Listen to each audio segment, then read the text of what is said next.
eu aviso. Tá bem. Pronto, gravando agora. Então, boa tarde.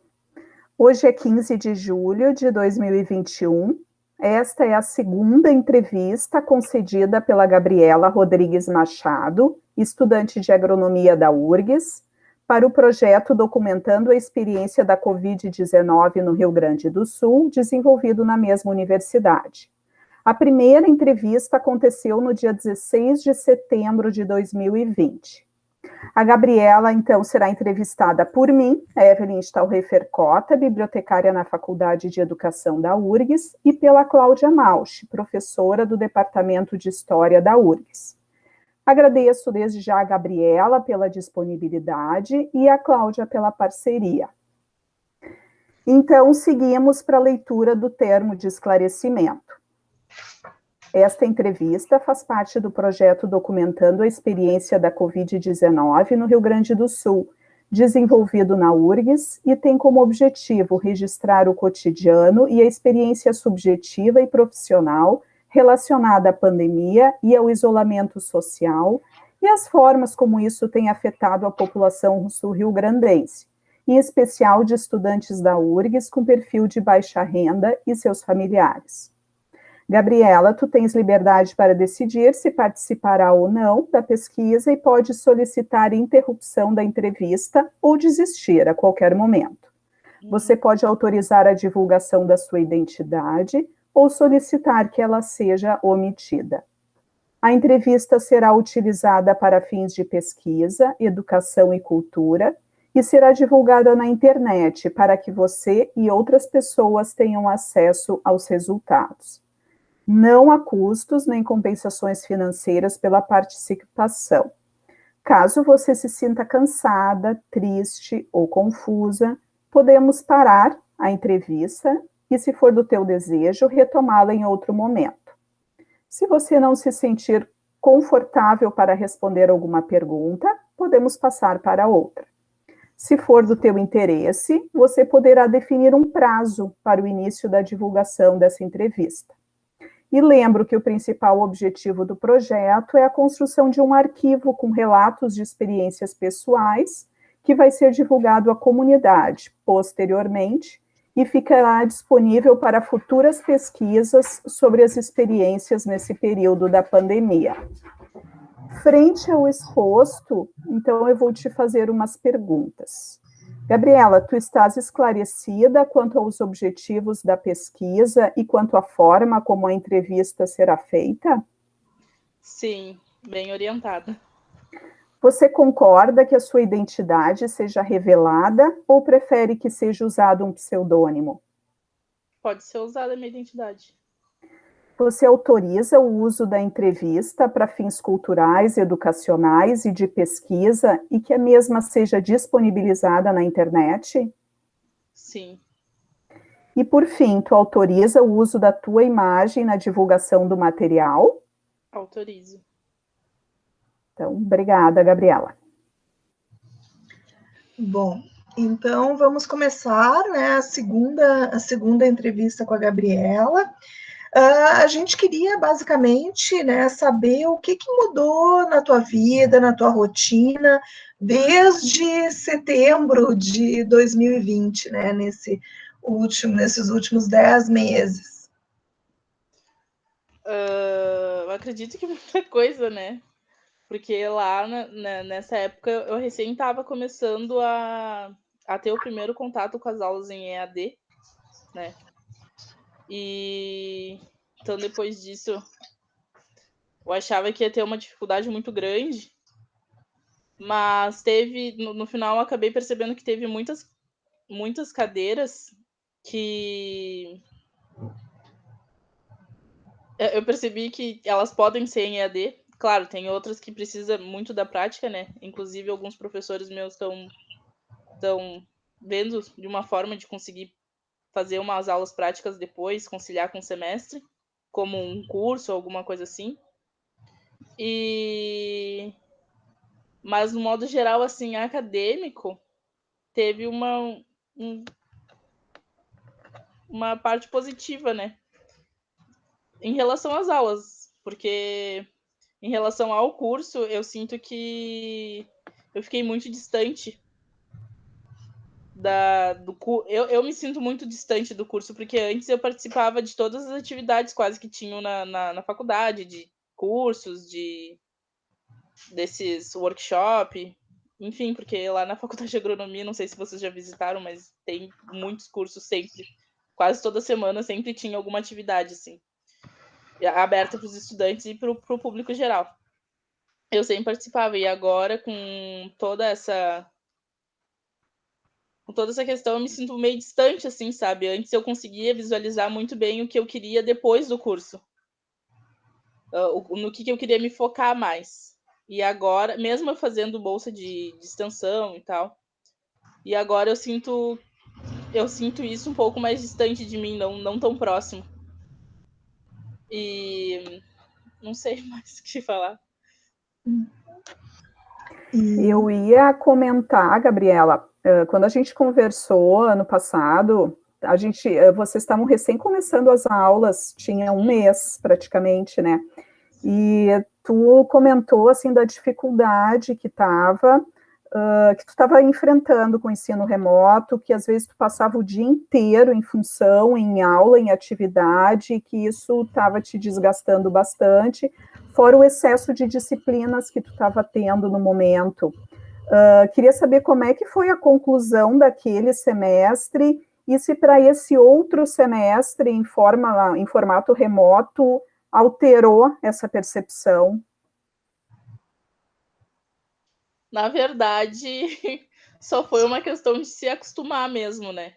Porque continuei ficando cansada. Depois, agora, semestre passado, eu tive uma cadeira, por exemplo, que eu tinha aula. Claro que isso no presencial também era assim, né? Mas, enfim, é diferente. Quando tu tá em conjunto e quando tu tá sozinha o dia inteiro. Eu tinha uma aula que era das 8 da manhã até às 6 da tarde. A gente tinha só o intervalo, assim, praticamente um intervalo bom, né? Do meio-dia ali. Depois era o resto da. Mas a parte boa dessa cadeira, em especial, que era um professor muito legal, muito bom, que ele conseguia fazer valer a pena todo esse tempo de aula, assim. Era porque, né, conseguir 8 horas da aula um dia inteiro é complicado. E conseguia fazer isso com sucesso. Mas as dificuldades que eu digo que eu não tive, mas tanto que eu achei que eu fosse ter, era de conseguir me organizar para estudar sozinha, porque tinha algumas cadeiras que tinha mais dificuldade que eu conseguia antes tirar dúvidas com os colegas, né, presencial, e que depois com EAD eu tive que me organizar para fazer tudo sozinha e tal. Mas eu consegui, nesse ponto que eu sinto que foi positivo. E a questão de ficar o dia inteiro em aula, continuei o dia inteiro, só foi o costume, né? Essa que foi a diferença. Se acostumar e depois não sentir mais tanto. Mas chega no final do semestre, a gente continua exausto, né? Uhum. E não tem muito o que fazer. Isso. E assim, em termos assim, na tua família, como é que ficaram as coisas? Porque o teu irmão estava também lutando com dificuldade, né, para terminar o ensino médio, e a tua mãe também estava, né, enfrentando dificuldades. Como é que as coisas andaram para eles, assim, e para vocês como um conjunto, né, familiar? Sim, então, essa foi, eu acho que é a parte mais complicada, assim, da minha pandemia no geral. Porque apesar de a gente aqui de casa ter se cuidado bastante, ninguém ficou doente, ninguém contraiu a doença, o vírus, né? Mas o meu irmão conseguiu concluir o ensino médio. Eu ficava o dia inteiro em casa, né? Por causa das atividades. E a minha mãe, acho que foi a pessoa que mais sofreu com isso, porque ela, quando chegou no final do ano passado, ela acabou entrando em surto, assim, total, por causa da pandemia, enfim, de ficar muito tempo em casa e tal, e acabar não conseguindo tirar a cabeça de problema, né? a gente teve que se mudar de casa, a gente teve que fazer uma longa trajetória, assim, porque ela não estava nem conseguindo mais ficar na nossa casa. Agora a gente está alugando uma casa em outra cidade para poder ela ficar bem. Os impactos, né, a gente tem um monte de impactos, né, e isso, o impacto psicológico acaba sendo, assim, o sofrimento psicológico é uma coisa quase Esse foi generalizada. Pior, na verdade. Porque a exaustão de ficar em casa é uma coisa que todo mundo tem, né, mas pelo menos consegue segurar. Ou se conserta de outra forma. Agora, os impactos psicológicos são os piores. Uhum. E, Gabriela, como é que vocês estão se adaptando nesse novo local? Então, essa é uma outra questão. Porque a gente continua com a nossa casa que a gente tinha em Porto Alegre. E só que o meu irmão, quando ele estudava, ele trabalhava junto, né? Fazia estágio dele. E onde ele fazia o estágio, ele foi efetivado. Então, a gente começou a alugar essa outra casa, com a ajuda dos meus outros irmãos mais velhos. E, enfim, nesse momento, o auxílio da praia também está sendo essencial, assim, para mim, porque sem isso, não ia estar conseguindo tocar o resto da vida, né? Financeira. E a gente foi para lá. Só que esse meu irmão mais novo, que morava junto com a gente, não quis ir para lá junto com a gente, porque ia ficar totalmente contramão a vida dele. E, enfim, a minha também, né? Mas a gente tem que fazer o intermediário, né? Alguém tem que ficar responsável pela situação. E, enfim, aí meu irmão continuou na nossa casa e eu fui morar com a minha mãe lá para não deixar ela sozinha e tudo mais, até ela conseguir se restabelecer. Agora, um mês atrás que ela conseguiu um outro emprego, porque do outro ela tinha sido praticamente despachada, né? Não servia mais, né? E agora, enfim, agora eu tô vendo como é que eu vou fazer, porque essa nossa nova casa é mais longe da faculdade. E aí esse é o nosso, eu acredito, né? Espero que esse seja o nosso último semestre em EAD, para o próximo já ser presencial. Só que aí o conflito vai continuar, né? Porque vai ter essa casa, minha mãe ela já não consegue mais voltar para nossa casa. E ela quer continuar lá. Só que vai ficar muito ruim para mim continuar lá. Eu acho que eu vou ter que precisar voltar para nossa casa normal. Porque é mais perto da faculdade, menos gasto para deslocamento e tudo mais. Então, a pandemia vai passar, espero, mas os impactos vão continuar. Uhum. Com certeza, acho que vem ainda um longo período, né, de consequências da pandemia. E só ainda uma questão sobre o financeiro. Ano passado, o teu irmão estava estagiando, agora ele foi efetivado, uma ótima notícia. Tu trabalhaste com entrega, né, de delivery por um tempo ali antes das aulas, e a tua mãe estava empregada. Então, vocês continuaram mais ou menos na mesma situação do que estavam no ano passado. Isso não sofreu alteração, ou talvez até para melhor, pelo teu irmão ter sido efetivado também. Mais ou menos, porque ele tá morando sem a gente agora, né? Mas ele ajuda a gente com algumas coisas que ele consegue. E como a gente também tá recebendo ajuda dos meus outros irmãos mais velhos, a nossa questão não ficou tão... Acho que talvez só a minha que ficou um pouco diferente por eu ter que assumir contas que eu não tinha antes quando eu morava aqui. Lá, né? Eu ter que assumir outro papel. Mas também não tem nada que tenha saído do controle.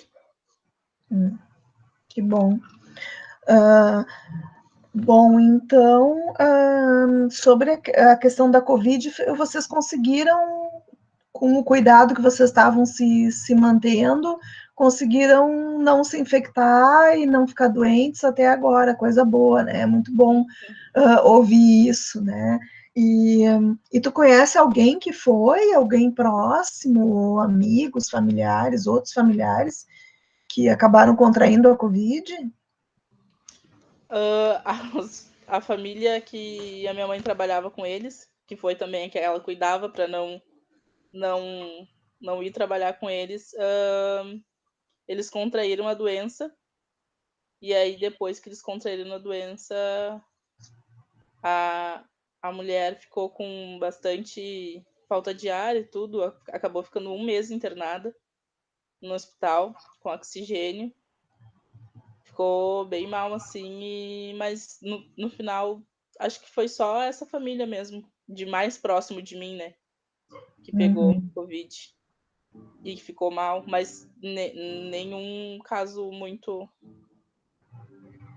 ainda bem, nenhum caso ruim, de fato. Uhum.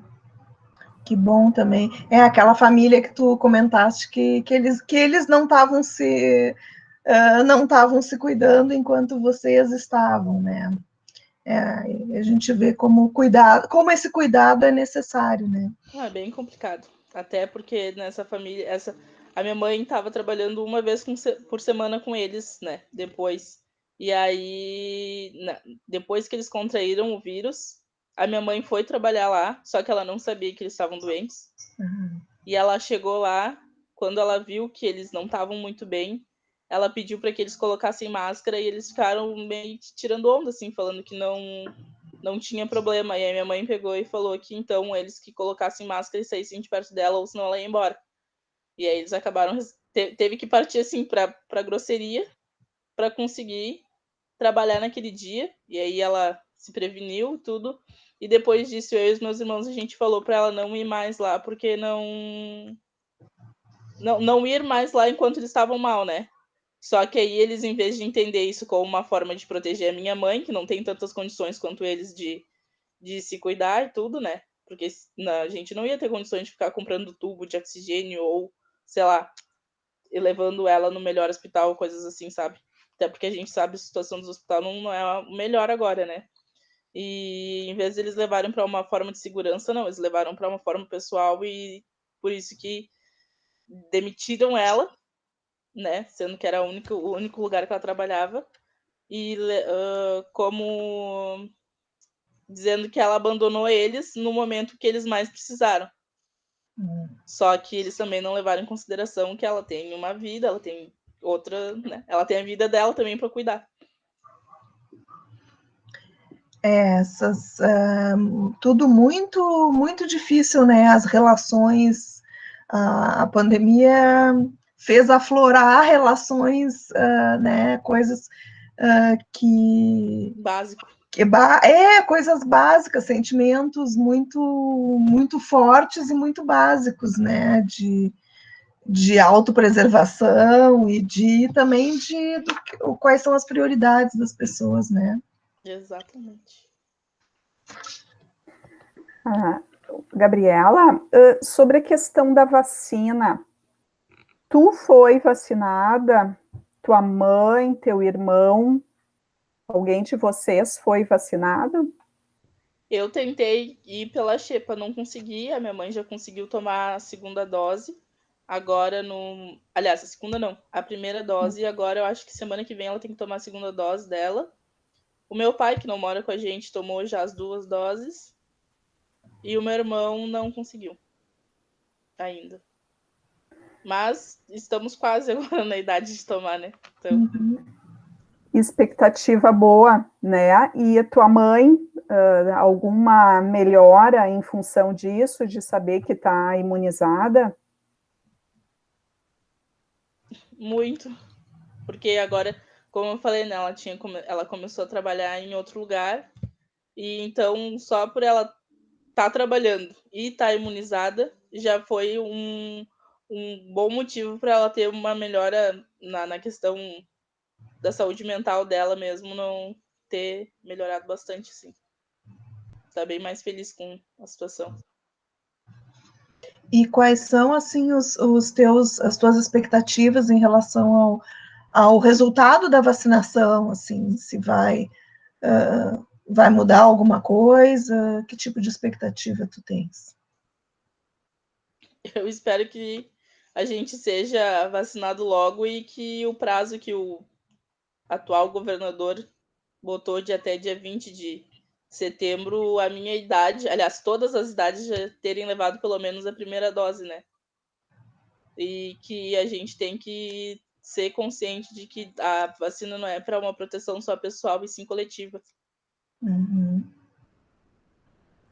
E fala, Evelyn. Não, até ia perguntar como tu achou que as autoridades encaminharam essa questão, né, da vacinação. Ano passado a gente conversou sobre como a tua opinião sobre como as autoridades estavam levando a questão da pandemia, né? De lá para cá entrou essa questão da imunização. Como é que tu acha que está sendo esse encaminhamento pelo governo federal, estadual, municipal? Ai, é uma situação bem complicada, né? Mas é com bastante desdém, né, da nossa situação federal, né? Não é só a questão ideológica das vacinas, né? Mas, aliás, em nenhum momento foi pela questão ideológica, assim, e sim por ganhar em cima da gente morrendo, né? Das pessoas sem imunização para ganhar um pouquinho de dinheiro em cada um. E com isso foi todo esse atraso aí. Em vez a gente já podia ter sido imunizado todo mundo até no final do ano passado. E a gente está até agora, vai completar. Aliás, já completou mais de 1 ano e meio de pandemia e a gente continua na mesma situação por causa dessa ganância de ter que ganhar sempre em cima das vidas que têm mais vulnerabilidade. E isso em questão federal, né? Mas pelo menos não que tenha sido da melhor forma possível a conduta, mas a questão estadual a gente ainda pode ser um pouquinho menos do que a questão federal, né? Porque o estado do Rio Grande do Sul é o que está mais à frente com a vacinação e com os cuidados e com essa segurança com o controle do vírus, né? Apesar de mesmo assim não ser o mais eficaz. Uhum. E a questão municipal também não. A mesma questão no estado federal, né? Em vez da criatura assumir o papel das vacinas, não, simplesmente comprou um monte de cloroquina e deixou estocado. Um monte de dinheiro público sendo jogado fora, o que podia estar sendo investido para a imunização mais rápida, né? E ainda sobre essa questão das vacinas, tu conhece casos de pessoas que estão com dúvidas se vão se vacinar ou não, ou que são contra a vacinação? Sim. Essa família, de novo, né? Não. Eu sei que eles foram num posto para se vacinar, só que a vacina não era a que eles queriam tomar. Então, eles simplesmente não tomaram. O meu pai mesmo foi tomar a vacina, e aí, só que às vezes a gente enxerga isso como falta de informação mesmo, né? Porque daí, não era a tal vacina, era a outra. E aí eu disse, toma igual, não é uma questão de escolha agora, é uma questão de toma e passa para a próxima, porque todas elas têm a mesma garantia. Opa, desculpa. E tem algumas outras pessoas próximas, assim, que eu percebo que não é por uma... Não é nem por maldade. Às vezes a gente fica meio... Eu fico meio brava com essa situação, mas eu percebo que não é por maldade, é por falta de informação. Ou por falta de querer mesmo se informar. E acreditar mais em correntes do WhatsApp e coisas que não são verídicas do que acreditar no que já foi provado que não tem por que se duvidar. Uhum. De fontes confiáveis, né? Gabriela, tu chegou a assistir a tua primeira entrevista? Eu assisti um pedaço do documentário que tu me mandou pelo WhatsApp ontem, Tá. foi, né? Porque até uma questão era perguntar como é que tu te sentiu assistindo ela, mas se tu não chegou até ela... Não vi. Tá bem. Até agora, revendo as perguntas e vendo que vocês acho que devem ter assistido, né? Eu vou dar uma olhada de novo para ver se a minha indignação é a mesma ainda. Tá certo. Cláudia, tu ainda tens alguma questão? Não, acho que era basicamente isso, né? A gente também, né, agradecer a tua disponibilidade novamente, né, com o nosso projeto, e vai lá ver a entrevista, ver como é que tu, e pensa como é que tu te sente, né? Às vezes a gente se vendo e pensar nesse 1 ano é interessante. E aí, daqui a algum tempo, essa entrevista também vai estar disponível para ti no mesmo site lá. Acho que era isso. Eu quero, de novo, repetir, Gabriela, se tu mantém aquela autorização que tu deste no início da entrevista, né, de divulgação e uso da tua imagem. Uhum. E, por fim, assim, agradecer novamente a tua disponibilidade, desejar muita saúde para vocês, que a tua mãe se restabeleça bem, né, que a gente consiga enfrentar esse momento, passar por tudo isso e melhorar em todos os sentidos, né, que seja uma aprovação, mas que dê certo depois de tudo isso. E boa sorte nos teus estudos também, né? Vai dar. Isso. Agora que já tô na reta final. Falta pouco para tu te formar? Mais uns 3 semestres, pelo menos. Então já está na segunda metade. Já tá. Isso aí. Então tá, obrigada, Cláudia, também pela parceria. Eu agradeço também, Evelyn, agradeço, Gabriela. Eu vou, então, encerrar a gravação, tá? Uhum. Mas eu queria agradecer vocês